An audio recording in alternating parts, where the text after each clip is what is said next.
ராமநாதபுரம் மாவட்டம் பரமக்குடி அருகே யமனேஸ்வரத்தில் அமைந்துள்ள ஸ்ரீ உய்யவந்தாள் ஸ்ரீ கருப்பண்ண சுவாமி ஆலய மகா கும்பாபிஷேக விழா இன்று வெகு விமர்சையாக நடைபெற்றது.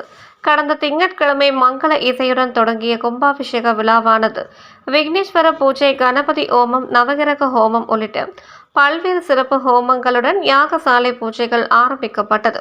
தொடர்ந்து 3 நாட்கள் யாகசாலை பூஜைகள் நடைபெற்று இன்று காலை 6ஆம் கால யாகசாலை பூஜை நடைபெற்றது. தொடர்ந்து மகா பூர்ணாகுதி நடைபெற்று தீபாராதனை காண்பிக்கப்பட்டது. பின்னர் யாகசாலையில் இருந்து புனித நீர் அடங்கிய குடங்கள் கோவிலை வலம் வந்து கோபுர கலசத்திற்கு புனித நீரை ஊற்றி கும்பாபிஷேக விழாவை வெகு விமர்சையாக நடைபெற்றது. அதனைத் தொடர்ந்து பக்தர்களுக்கு புனித நீர் தெளிக்கப்பட்டு உய்யவந்தாள் அம்மனுக்கு சிறப்பு அபிஷேகம் செய்யப்பட்டு விசேஷ தீபாராதனை காண்பிக்கப்பட்டது. அதன் பின்னர் பக்தர்களுக்கு அன்னதானம் வழங்கப்பட்டது. இதில் திரளான பக்தர்கள் கலந்து கொண்டு சாமி தரிசனம் செய்தனர்.